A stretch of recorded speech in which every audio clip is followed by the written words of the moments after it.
caluroso para los hermanos de la Iglesia Templo Bíblico Monte de los Olivos en República Dominicana. Es un privilegio para mí estar con vosotros en estos momentos para reflexionar sobre uno de los muchos temas que la Biblia pone delante de nosotros para nuestra reflexión, para nuestra vivencia y también para nuestro aliento. El texto que vamos a leer está tomado de la carta de Pablo a los Efesios en el capítulo 5, versículos 25 al 27. Dice así la palabra del Señor: Maridos, amad a vuestras mujeres, así como Cristo amó a la iglesia y se entregó a sí mismo por ella, para santificarla, habiéndola purificado en el lavamiento del agua por la palabra, a fin de presentársela a sí mismo una iglesia gloriosa, que no tuviese mancha, ni arruga, ni cosa semejante, sino que fuese santa y sin mancha. Aunque el texto comienza haciendo una referencia a los maridos, indudablemente la idea de Pablo en toda la carta no es hablar de matrimonio, es hablar de Cristo y de la Iglesia.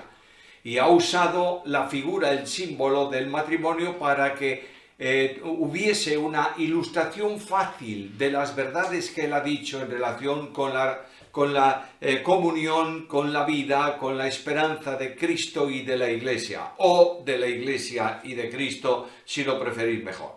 La vida cristiana casi siempre tiene una visión escatológica delante, que orienta nuestra forma de pensar y de reflexionar al tiempo en que la Iglesia sea tomada de este mundo para estar para siempre con Jesús. Y nuestra perspectiva es una reunión eterna admirable que todos deseamos, que todos anhelamos y que se va a producir en cualquier momento, pero no podemos olvidar que la glorificación es la etapa final del proceso de salvación.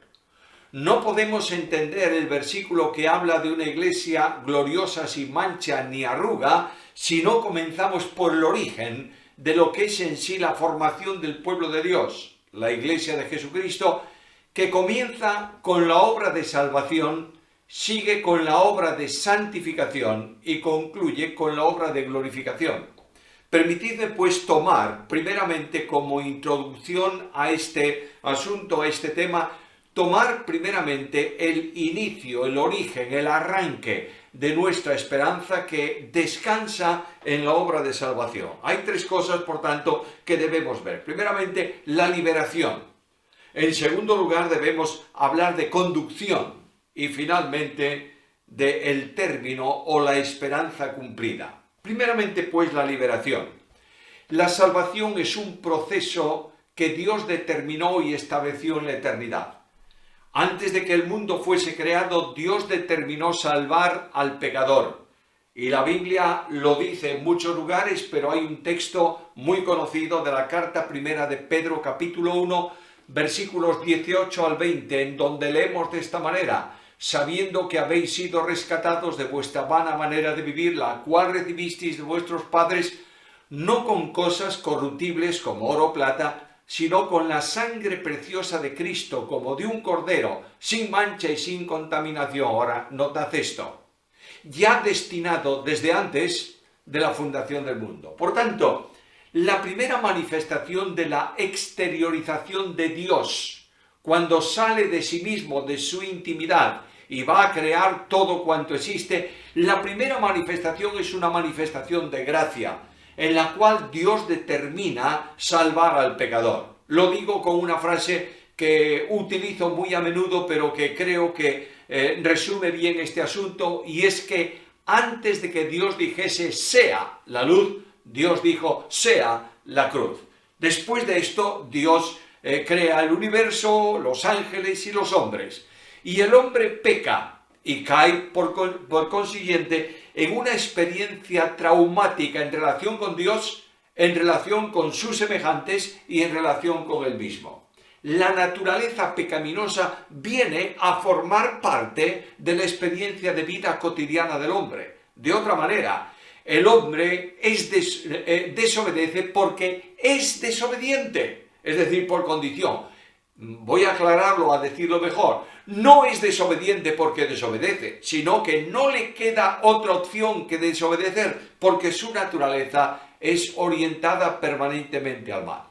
Pero este hombre que va a perderse a consecuencia de su pecado está ya en la mente de Dios para salvación, y Dios establece el plan de redención en donde responde a tres preguntas: ¿quién, cómo, cuándo? ¿Quién lo hará? El Hijo de Dios en carne humana. ¿Cuándo lo hará? Cuando llegue el cumplimiento del tiempo, Gálatas 4:4. ¿Cómo lo hará? Pagando el precio de la redención, es decir, comprándonos y redimiéndonos. Y pasa el tiempo, y el Hijo de Dios es enviado del cielo a la tierra, se encarna en la Virgen María, nace como un niño, es envuelto en pañales, acostado en un pesebre, crece en sabiduría y en dimensión, en estatura, se hace un adolescente y luego un hombre, es un carpintero, aprende el oficio de su padre adoptivo y camina con su familia, vive con su familia y es conocida entre las gentes del entorno por la familia de él, y conocen el nombre de sus hermanos y conocen el nombre de sus hermanas.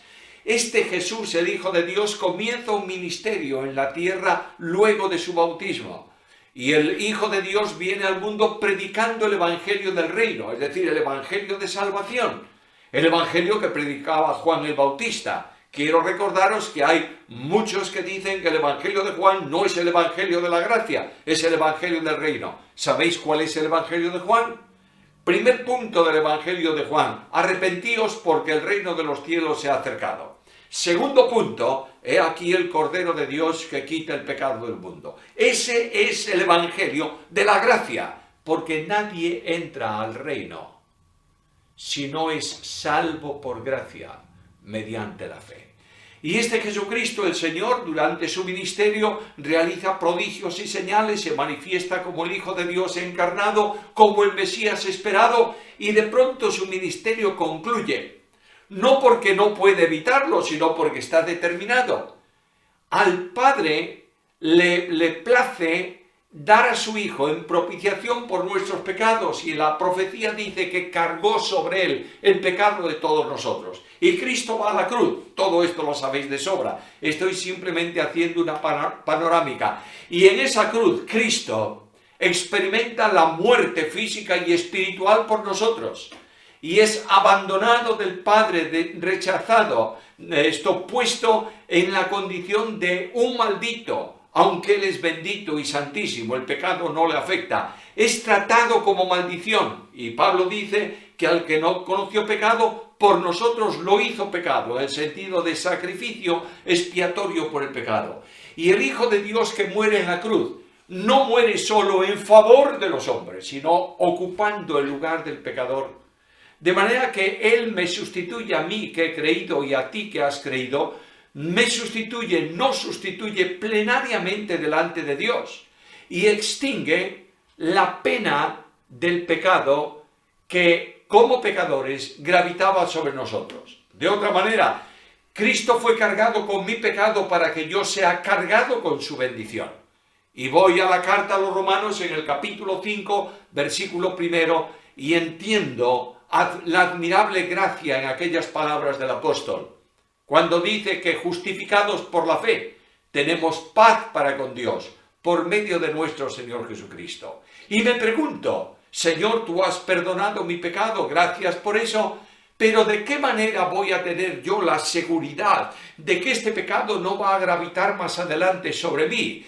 ¿Cómo puedo tener la seguridad de que la salvación no puede perderse? Y Pablo me responde en Romanos capítulo 8, versículo 1, de esta manera: ahora pues ya no hay ninguna condenación para los que están en Cristo Jesús. Ahora, cuando Cristo perdona mi pecado, me coloca en una posición especial para una vida de santidad, porque el propósito de Dios es precisamente que seamos santos. Y me coloca en esa dimensión. Voy a la carta a los Colosenses y leo que he sido liberado del poder de las tinieblas y trasladado al reino de su amado Hijo. Por tanto, en este primer paso de la vida de justificación, el pecador creyente es puesto de manera que la pena, la responsabilidad penal del pecado le es retirada y ya no hay ninguna condenación. Ahora bien, cuando se produce la salvación, se produce la transformación. De otra manera, se produce la regeneración. Nadie es salvo que no sea regenerado. Y este regenerado significa que Dios no solamente perdonó el pecado, sino que colocó en él al Espíritu Santo de Dios para que le dé, le faculte, le oriente, le conduzca en una vida de victoria y en una vida de poder. Vida de poder victorioso, ¿cómo? Cumpliendo el programa que Dios tiene para los hombres. Romanos capítulo 8, versículo 29. Dios estableció que nosotros seamos hechos conformes a la imagen de su Hijo. La paz viene a la experiencia del creyente, pero viene también la provisión de poder en el Espíritu Santo de Dios. Ahora déjame decirte algo. Esta transformación convierte a cada creyente en el templo de Dios en espíritu. El Dios Trino asienta en el corazón del creyente y lo constituye y lo santifica para ser su templo espiritual. No solamente está el Espíritu Santo como residente en nosotros, sino el Padre y el Hijo también. Recordad las palabras de Jesús cuando dice: el que me ama, mi Padre le amará, y vendremos, el Padre y yo, vendremos a él y haremos con él morada. Cuando una persona de la Santísima Trinidad se ubica, permitidme decirlo así de fácil, en un lugar, la Trinidad Santísima está ahí. De manera que el Padre, el Hijo y el Espíritu Santo ha venido a hacer morada en cada uno de los creyentes. Y el Espíritu Santo tiene una misión y el Padre tiene otra y el Hijo tiene otra. Pero el Espíritu Santo viene con la misión de cumplir el programa del Padre, que seamos hechos conformes a la imagen de su Hijo. ¿Y cómo era Cristo? Bueno, Cristo era un hombre impecable, sin pecado. Y el programa de Dios es este. No es una novedad del Nuevo Testamento, es el origen de la humanidad. Cuando Dios creó al hombre, lo hizo a su imagen y semejanza. ¿Y cuál es la imagen de Dios? Vas a la carta a los Colosenses y el apóstol Pablo nos dice que en él habita plenamente la plenitud de la deidad, que él es la imagen del Dios invisible, etcétera, etcétera, etcétera. La carta a los Hebreos dice exactamente lo mismo. Por tanto, la imagen que Dios tuvo para crear al hombre era la imagen del Hijo, que expresa la imagen de Dios. Y esta imagen está en nosotros y está siendo reproducida a la vista de todos por la acción poderosa de Dios el Espíritu Santo. He creído, por tanto, Dios ha retirado de mí la responsabilidad penal del pecado, no hay condenación. Segundo paso, la conducción. Ya estoy en la vida cristiana. Cristo está en mí, yo estoy en él, el Espíritu residente en nosotros, la comunión con el Padre, en fin, todas esas grandes bendiciones ya están en mi experiencia. Pero quiero recordarte de nuevo el propósito de Dios, porque tiene mucho que ver con el versículo de la carta a los Efesios, cuando dice que Dios quiere presentarse a la esposa a sí mismo gloriosa, sin mancha, ni arruga, ni cosa semejante. El propósito de Dios es que seamos hechos conformes a la imagen de su Hijo. Por tanto, para que podamos vivir una experiencia de santidad, Dios no establece leyes y normas. Déjame insistir en esto. Hay muchos creyentes que creen que la santidad es hacer o no hacer, ir o no ir, vestirse o no vestirse, cantar de una forma o cantar de otra. La santidad experimental, vital, real en la vida del cristiano no consiste en normas y estructuras religiosas o históricas. La santidad solo es posible viviendo a Cristo. Para poder ser santos, nosotros tenemos que ser liberados de nuestra condición pecaminosa, o por lo menos de la potencialidad del pecado en nuestras vidas. No creas que cuando el creyente ya es salvo, esa potencialidad de la vieja naturaleza ha desaparecido. Lee Romanos capítulo 7, en donde el apóstol Pablo dice, yo quiero hacer esto y lo otro y lo demás allá, pero me doy cuenta que no puedo porque hay en mí algo que me arrastra a hacer lo que no quiero. Y él dice, miserable de mí, ¿quién me librará de este cuerpo de muerte? E inmediatamente dice, más gracias sean dadas a Dios por Jesucristo. De manera que la santidad consiste en reproducir a Cristo. Claro está, la imagen de Cristo no es específicamente física. La imagen de Cristo es espiritual. Y la imagen de Cristo está expresada en Gálatas capítulo 5, donde se habla del fruto del Espíritu. Ese es Jesús. Y eso es lo que el Espíritu Santo está produciendo en nosotros. Por tanto, para poder vivir una vida de santidad, tengo que ser liberado del poder del pecado. Y naturalmente, Dios lo hace vinculándome a Cristo. En Juan capítulo 8 y versículo 36, el Señor Jesús dice, si el Hijo os libertare, seréis verdaderamente libres. Ahora déjame que te aclare un poquito ese versículo. La traducción es correcta. A veces yo oigo, esto está muy mal traducido. Ahora, no te olvides que los traductores de cualquier versión de la Biblia saben más griego que tú y yo, habitualmente. Algunos no tanto, pero bueno, saben más griego. Y la traducción es correcta. Si el Hijo os libertare, seréis verdaderamente libres. Pero nota que ahí hay un condicional, ese verbo seréis. Habla de condición. Y yo quiero traducirlo de otra manera que expresa lo mismo, pero a lo mejor más comprensible. Solo cuando el Hijo te libra o te libera, eres libre. De manera que el Hijo te ha librado de la condenación eterna. ¿Cuándo? Cuando se hizo vida en tu vida, cuando tú creíste. El Hijo te va liberando del poder del pecado cotidianamente cuando Él, que es el gran liberador, se hace vida en tu vida. De otra manera, si no vives a Cristo, nunca eres libre. Y yo veo grandes santos, entre comillas, que son impecables a los ojos de las congregaciones, que cantan solamente los signos históricos de la fe cristiana, que visten su correspondiente saco y corbata o lo que sea para ir al culto el domingo, que no van no entran en una cafetería, que no, en fin, 5.000 cosas por el estilo y dicen, soy santo. No, eres un hipócrita. Porque estás tratando de ser santo tú, con tu fuerza.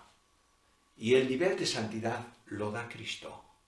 Solo cuando el Espíritu reproduce a Cristo en tu vida, eres santo. Mira, yo soy la 5ª generación de evangélicos en España. Mi tatarabuela materna fue la primera. Mi bisabuela, mi abuela, mi madre. Bueno, yo tenía una experiencia de santidad muy curiosa. Había cosas que se podían hacer, cosas que no se podían hacer. Entre las cosas que no se podían hacer era entrar en una cafetería. Eso era pecado. Bueno. Otra cosa es que tú no podías ir al culto como lógicamente un niño debiera ir, con ropa cómoda. No. Para ir al culto había que ir con saco, no sé si llamáis ahí en Dominicana saco o chaqueta, lo que os dé la gana, saco y corbata. Pero no llegaba con ir con camisa y corbata. La camisa tenía que tener el cuello almidonado, cuello duro. ¿Tú sabes lo que es eso? Bueno, seguramente que en Dominicana no tenéis mucha experiencia de eso, pero eso era curioso. Una tía mía, una hermana de mi madre, que era la que tenía en su misión hacer esto, cada vez que yo la veía el sábado por la tarde la odiaba. Y esta tía me agarraba la camisa del domingo. Una palangana, almidón dentro, disuelto, cuello de la camisa dentro del almidón, un rato empapándose y luego sacaba la camisa, la ponía sobre la tabla de la plancha y la plancha de carbón bien caliente, dale al cuello para un lado y para el otro, para un lado y para el otro, hasta que aquel cuello quedaba tan duro como la madera del púlpito. Y ahora venía el domingo y había que poner esa camisa con ese cuello. Por otro lado, mis padres y la gente en general en mi tiempo no eran gente rica. En España se pasaba mucha hambre y había mucha necesidad. Y claro, no me compraban una camisa cada trimestre, me compraban una camisa cuando me la compraban y, ¿sabes? Me la compraban siempre 2 números mayores de la que yo necesitaba. De modo que yo ponía, cuando me compraban y estrenaba camisa, con cuello almidonado, tenía camisa con ventilación, porque el cuello salía hacia afuera y el viento, ¡oh, qué felicidad! Pero yo crecía, ¿y sabes lo que pasaba? La camisa no crecía. Y llegaba un momento en que la camisa era insoportable. Y mi madre venía, me decía, pon la camisa, y yo ponía las mangas de la camisa, y ella empezaba a abrochar, a abotonar la camisa desde abajo, y cuando llegaba al cuello, aquello no cerraba nada bien, y ¿sabe lo que hacía? Me tomaba por aquí y me decía, estira la cabeza, y entonces le ponía el botón. Y yo quedaba ahí, con el cuello así, todo estrujado. Claro, aprendí a liberarme de la carga de la santidad práctica. Y entraba en el culto y metía los dedos las 2 manos por el cuello de la camisa, y cuando oraba a alguien largamente, que era muy normal, yo tiraba de la camisa y el botón. Yo sabía que después en casa iba a cobrar, naturalmente, pero me liberaba de la atadura, del yugo esclavizante. Esto que os hace gracia, seguro. Seguro, yo le preguntaba, ¿y por qué tengo que llevar esta camisa? Y la respuesta de mi padre es, porque vamos a la presencia del Señor. Resulta que el Señor está presente solamente en el templo. O está presente en la casa, y en el trabajo, y en el camino. La santidad que Dios establece no es la santidad religiosa de los fariseos, es la santidad del Hijo de Dios. Y Cristo dice, yo te hago libre por comunión conmigo. Y si tú no vives a Cristo, no eres libre. En el instante en que dejas de vivir a Cristo, automáticamente eres un esclavo. Y avanzo un poco más porque la vida cristiana, Pablo la define en vinculación con Cristo. Gálatas capítulo 2, versículo 20. Con Cristo estoy juntamente crucificado y ya no vivo yo, mas vive Cristo en mí, y lo que ahora vivo en la carne lo vivo en la fe del Hijo de Dios, el cual me amó y se entregó a sí mismo por mí. ¿Notas el texto? Ya no vivo yo, ahora es Cristo el que está viviendo en mí. Por tanto, la vida de Cristo, que es una vida de santidad, anduvo por el mundo haciendo bienes, no hizo él maldad, ni hubo engaño en su boca, amó entrañablemente a todos, se reproduce en mi vida por la acción poderosa del Espíritu Santo. Permíteme decirte algo más. A veces hablamos de vida de santidad en una vida carente de amor. A veces hablamos de vida de santidad en una vida de disciplina. Esta persona ha tenido este fallo, disciplina. Esta otra persona ha tenido esta otra caída, disciplina. ¿Y la gracia dónde está? La gracia no transige por el pecado, bajo ningún concepto, pero la gracia nunca deja de restaurar al pecador. Hay personas que se sientan en nuestros cultos el domingo para partir el pan. Y cantan himnos diciendo, te amo, Señor. Y son un calvario para su mujer en la casa. Y unos dictadores para sus hijos. Y dicen, Señor, gracias porque puedo ser santo. El que no ama a su hermano no ha conocido a Jesús. ¿Me entiendes? Nosotros excluimos lo que Dios junta. Nosotros nos separamos de otros porque no son como nosotros cuando están unidos a nosotros en Cristo Jesús. Hermanos queridos, Hablamos del cielo, pensamos en el cielo y terminaré hablando de esto un poco. ¡Oh, qué maravilla de comunión, de iglesia toda unida, cantando himnos! Algunos dicen, serán los himnos del himnario de 1800. Está muy bien, me da lo mismo. Ahí cantando todos en el cielo, todos juntitos, todos contentos. ¿Por qué no comienzas a vivirlo en la tierra ya?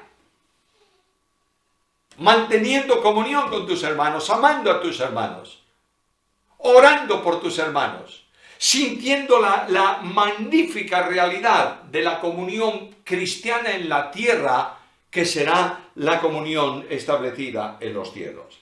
Ahora, ¿Dios demanda santidad o no? Sí.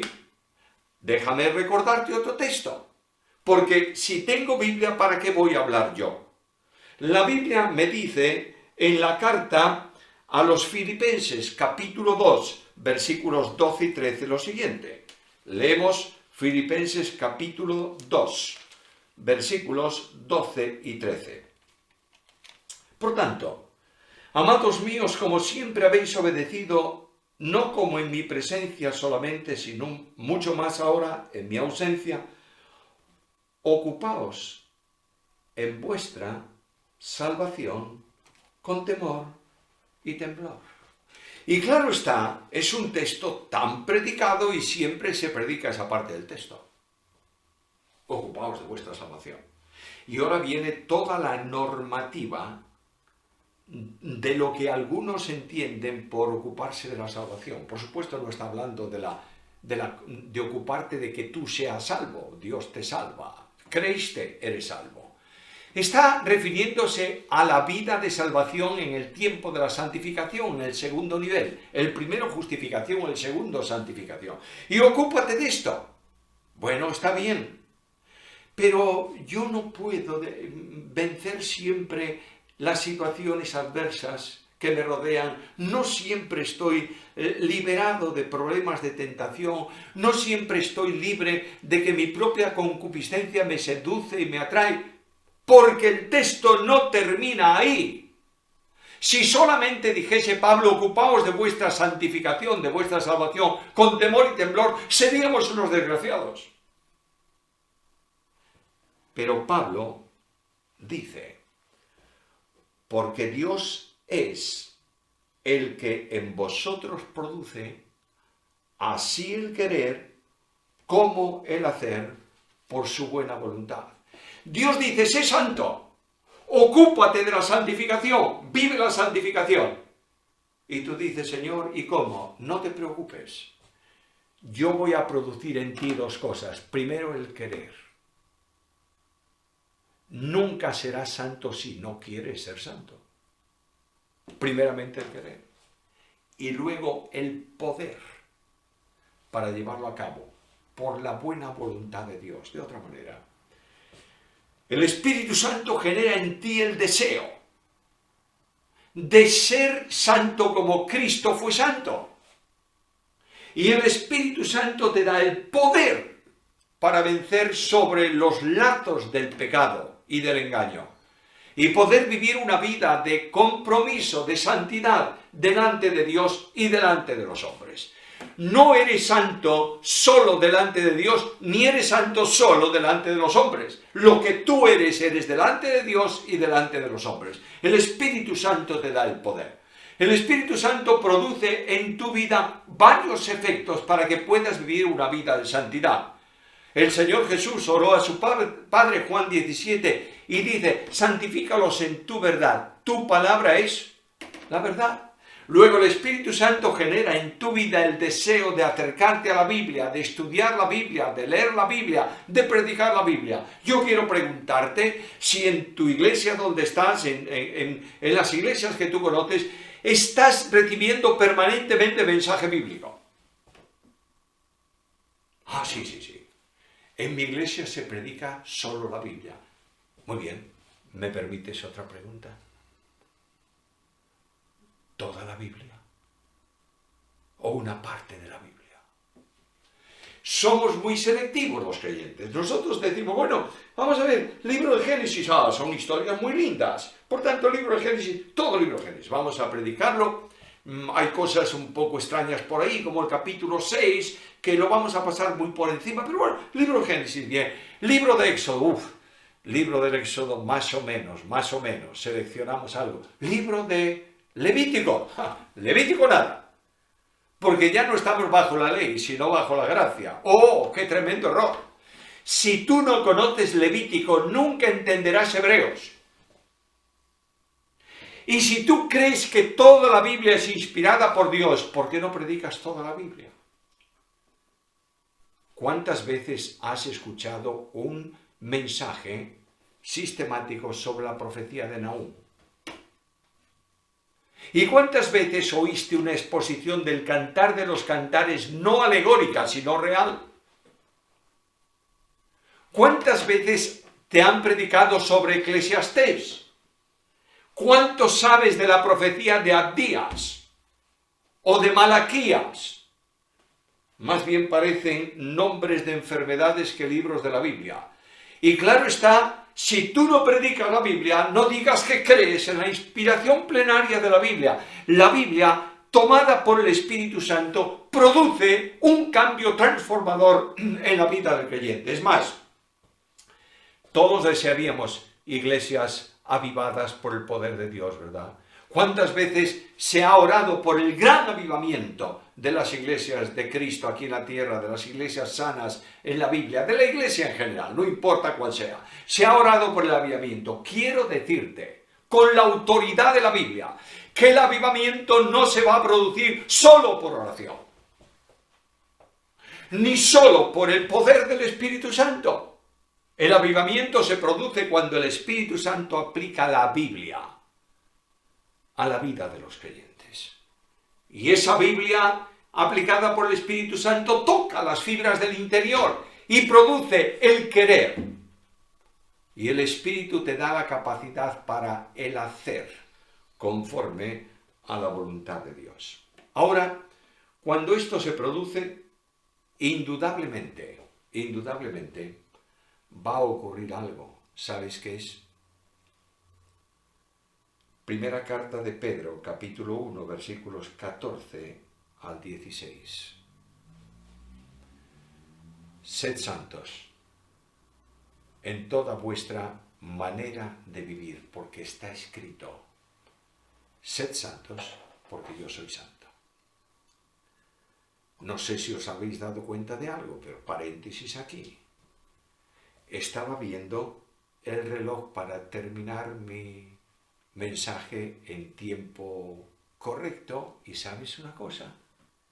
Se ha parado. De manera que no llevo mucho la cuenta de cuánto hemos avanzado. Pero voy a hablar del último punto, el término de esto. Me hacen señas desde control que llevo 40 minutos, no, 30 minutos. Bueno, muy bien, entonces aguantadme un poquito más, gracias. Esto es una... Yo estoy hermosamente feliz, dichosamente, no hermosamente feliz, cuando pienso en el cielo, ¿sabes? Ni un reloj. Y eso es lo que pasa aquí en la tierra. Pero la santidad. Voy a terminar ese segundo punto. Tenemos que ser santos porque Cristo es santo en toda nuestra manera de vivir. Déjame enfatizar este asunto y decirte que la santidad no es algo opcional. Es la única forma de vivir la vida cristiana. Por último, el término.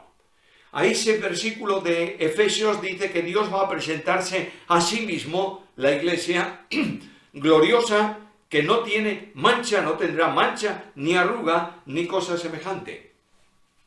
Y nota que hay un tiempo futuro. La presentará, ocurrirá en un día. Y el final de la etapa de santificación concluye con el de glorificación. En la primera etapa, en la justificación, el pecado, la responsabilidad penal del pecado es separada del creyente. En la segunda etapa de santificación, el poder del pecado es separado de la experiencia del creyente. Y en la tercera etapa de glorificación, el pecado es separado de la realidad del creyente. Nunca más el pecado va a afectar al creyente. Ahora, ¿cómo va a ser esa presentación? El Señor Jesús, Juan capítulo 14, versículos 1 al 4, dijo a los suyos: no se turbe vuestro corazón, creéis en Dios, creed también en mí. En la casa de mi Padre hay muchas moradas, si así no fuera, os lo hubiera dicho. Voy pues a preparar lugar para vosotros, y si me fuese y os preparase lugar, vendré otra vez y os tomaré a mí mismo, para que donde yo estoy, vosotros estéis conmigo, y sabéis a dónde voy, y sabéis el camino. De manera que el Señor dice: voy, preparo, vengo, os tomo, estaréis conmigo. Y en ese momento va a producirse precisamente lo que Pablo dice aquí. Dios va a presentarse a sí mismo una iglesia gloriosa. Es decir, todos los creyentes seremos glorificados. Los muertos en Cristo resucitarán primero, dice Pablo en Tesalonicenses 4. Luego nosotros, los que vivimos, los que hayamos quedado, seremos arrebatados juntamente con ellos en el aire para recibir al Señor en las nubes, y así estaremos siempre con el Señor. ¡Qué momento glorioso! Dejamos el mundo con sus problemas, con sus miserias, recibimos el cuerpo de resurrección, el cuerpo de gloria, y ascendemos con Cristo para estar para siempre con Él. En ese momento, la gloriosa iglesia se va a manifestar. La iglesia vestida de blanco, la ves en el Apocalipsis y dice: está vestida de blanco, que son las acciones justas de los santos. Pero aquí Pablo habla de dos cosas. Habla de arruga y habla de mancha. Indudablemente la arruga tiene que ver ¿con qué? Bueno, la arruga no tiene que ver con el vestido. Tiene que ver con la persona. A medida que el tiempo pasa, vas teniendo arrugas. ¿Te das cuenta o no? Claro, yo ya no me preocupo de las mías porque las veo todos los días. Entonces digo, igual que ayer. Pero yo tenía una frente tersa. Hoy tengo arrugas. Tenía un pelo sin canas. Hoy está muy blanco. Tenía una espalda muy recta. Ahora ya se inclina. Podía caminar muchísimo y hacer muchos esfuerzos, y hoy me canso. Pero la Biblia me dice: mira, todo ese cuerpo que tiene arrugas va a ser cambiado. Sin arruga. ¿Sabe lo que significa eso? Significa que el tiempo actual no va a causar problemas al cuerpo de resurrección. No es que el tiempo no transcurra y que seamos eternos, no es eso. Lo que está diciendo la Biblia es que estaremos para siempre iguales en la presencia del Señor, donde el tiempo, aunque pase, porque no hay ser vivo para el que no transcurre el tiempo, será un pasar que no afecta para nada nuestra situación actual. Se entierra en corrupción, se resucita en incorrupción, se siembra en humillación, se levanta en gloria. Por tanto, será un cuerpo transformado, sin arruga. Pero los vestidos en la presencia del Señor, simbólicamente hablando, por supuesto, serán sin mancha. No hay peor cosa que una mancha. Vosotros no me conocéis mucho, pero uno de mis problemas es la adicción a la mancha cuando como. De manera que yo me hago un examen de propósito al empezar a comer. Digo: Samuel, por favor, no se te ocurra mancharte hoy. Y voy comiendo con toda la delicadeza, con mucho cuidadito, y llega al final y resulta que queda ahí un bocado de comida que a mí me encanta, y debajo de ese bocado de comida hay un poco de salsa. Y yo tomo el bocado de comida con el tenedor y fíjate qué casualidad. Se me resbala la comida y cae, ¿dónde? En la salsa. ¿Y a dónde va a parar la salsa? A mi camisa. Pero hombre, si la salsa tiene mucho camino para irse por ahí, pero hay por ahí eso que se llama la ley de Murphy, que cae la salsa en la comida y viene a tu camisa. Y naturalmente yo procuro tapar esa mancha. Voy a la presencia del Señor, no hay mancha, vestido absolutamente perfecto, las acciones justas de los santos. Y vamos a entrar con Cristo en la ciudad que Él prepara para nosotros. Si tú quieres dedicar un poco de tiempo hoy a la lectura de esa maravilla, lee el capítulo 21 del libro de Apocalipsis y notarás una ciudad con medidas tremendamente grandes, una ciudad con los materiales más lujosos que puedas imaginarte, una ciudad con una compañía admirable de salvos, en donde los ángeles están allí al servicio de los herederos de salvación, donde no hay problemas ni dificultades, un lugar de paz, de calma y de tranquilidad. Para siempre con Jesús. Y en eso se va a cumplir la promesa de Cristo. Estaréis para siempre conmigo. A veces los creyentes tenemos nuestra esperanza puesta en cosas. Y te preguntan, ¿qué es lo que tú esperas? Bueno, yo espero la ciudad celestial. Yo también. ¿Y qué esperas? Bueno, espero la comunión con todos los creyentes. Yo también. ¿Y qué más esperas? Bueno, espero muchas cosas, sin duda ninguna. Pero la esperanza cristiana no son cosas, es una persona.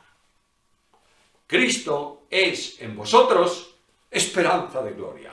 Y Cristo no dice, os tomaré para llevaros a la ciudad santa. Dice, os tomaré a mí mismo para que donde yo estoy, vosotros estéis conmigo. ¿Qué perspectiva, qué dimensión? ¿Cuándo se va a producir ese encuentro con Cristo? En cualquier momento. No hay ni una sola señal que tenga que cumplirse. En cualquier momento el Señor llama a los suyos y los lleva para estar para siempre con Él. Bueno, ¿y esto qué tiene que ver con todo lo que he dicho de santidad? Si Dios quiere prepararse una iglesia sin mancha ni arruga, indudablemente nosotros debemos vivir en la dimensión de la inminencia de su regreso para buscarnos. Y nuestra vida debiera ser una vida sin mancha, una vida bajo el control del Espíritu Santo, y quiero decirte que la vida cristiana no es posible sin el poder del Espíritu. De otra manera, la vida cristiana no es posible si no andas en el Espíritu. Por tanto, Dios nos llama en este momento a una entrega incondicional bajo el control del Espíritu Santo de Dios, permitiéndolo que opere en nosotros, que no haya pecado en nosotros oculto sin confesar, que entristezca al Espíritu Santo, que no haya un camino que Él marcó para tu vida y para la mía y que tú tomes otro diferente, resistiendo al Espíritu. El texto es claro, andad en el Espíritu, y solo cuando andas en el Espíritu podrás cumplir el propósito de Dios y vivir en la tierra santamente para seguir en esa misma dimensión en el cielo. Se cuenta que en una montaña del norte de Italia, en los Alpes, un turista iba caminando por allí viendo la belleza tremenda de esos montes y de pronto pasó por delante de una finca, de una casa cerrada con su muro de piedra. El portalón estaba abierto y él se acercó al portal y vio un jardín impresionante y dijo, oye, qué cosa más bella. Y allí en el jardín estaba trabajando un hombre mayor. Y este turista se atrevió a entrar en la finca, saludó al jardinero y le dijo, solamente me tomo la licencia de entrar para admirar este jardín y felicitar a usted porque es una maravilla como lo tiene. El hombre le dio las gracias y el visitante le preguntó, ¿hace mucho tiempo que está usted de jardinero? Y dice, sí, más o menos unos 25 años. ¿Y por qué le dedica tanta atención? Porque el dueño me dijo, prepárame el jardín, ténmelo cuidado porque voy a venir en cualquier momento. ¿Y cuántas veces vino?, le preguntó el visitante al jardinero. Y el jardinero dijo, en 25 años ni una sola vez. Pero él me dijo, vengo y yo cuido el jardín. Eso es tu obligación y la mía con respecto a mi vida. Que pueda el Espíritu de Dios soplar en el jardín de nuestra vida y desprenderse nuestras almas para la gloria de Dios. Mientras recordamos que el propósito del Señor es presentarnos delante de su gloria, sin mancha, ni arruga, ni cosa semejante. Que Dios añada sobre vosotros su bendición.